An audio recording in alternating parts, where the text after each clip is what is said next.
For the 5th year in a row, these teams meet in the playoffs. The Gaels looking for redemption after letting the Dogs off the leash last season. Seth Laidlaw, killing a penalty early on, manages to get away from Chris Cudmore and Graham Hossack. The dream start to the game for the Halton Hills Bulldogs, 1-0 after the shorthanded goal. Bulldogs on a power play now, quick passing down low. Jordan Dance, side of the goal, he gets it to go, and it's a 2-1 lead. Austin Shanks is drilled into the goal mouth, and then Ryan Kelly inexplicably decides to flop on him, and that's going to cause a bit of a commotion anytime the goaltender gets involved, but we'll see more of that later. Gaels on the power play here. Hossack takes the pass on the fly and scores. They're right back in this one, trailing 4-2. But as for much of the game, each time the Gaels got the offense going, Halton Hills would score the next goal. Here it's Sean Stringer closing out the first period. Now Connor Latimer has his stick held by Cody Lyons, and as the officials try to separate the two, doink, takes a shot to the melon, but he'd get up and keep it in this one because he's tough too. In the second period, Halton Hills somehow gets in 4-on-1, but Roberts bails his team out. Zach Harwire's breaking in on goal, gets a face full of stick, courtesy Bradley Cree, and he would get a double minor. On the power play, the Gaels strike twice. First, it's Connor Latimer with his second of the game. Then check out the nice work by Chris Cudmore. Knocks the ball loose, scoops, and then is off to the races, beating Kelly, and the lead is cut 6-4. But Halton Hills scores the next 3 goals, including this tremendous effort by Chris Haynes, who beats Eric Pigden, who's now in goal for Clarington.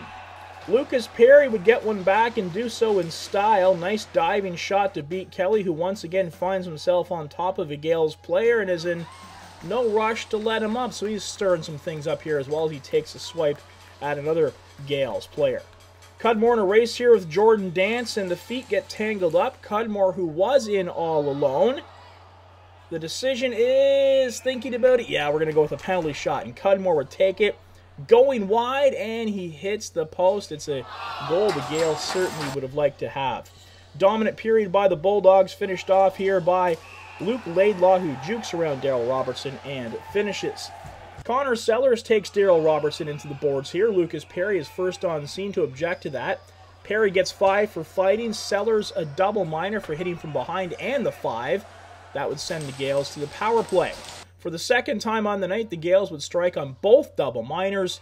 Here it's Brendan Muse getting the jump on Kelly as this one just trickles past him. A few minutes later, Hossack shows he has some speed, gets the angle, and scores. 11-8 at that point, and the Gaels have time to make up the difference.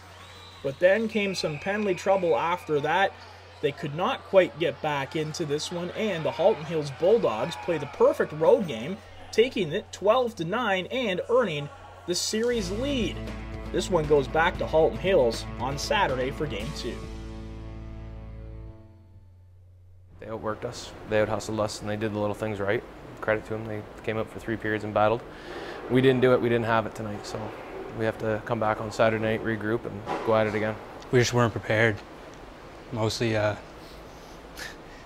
heat factor, obviously, but it's no excuse because they're playing too. We just got to come out and be ready to play. We know what we have to do, so we just have to do it.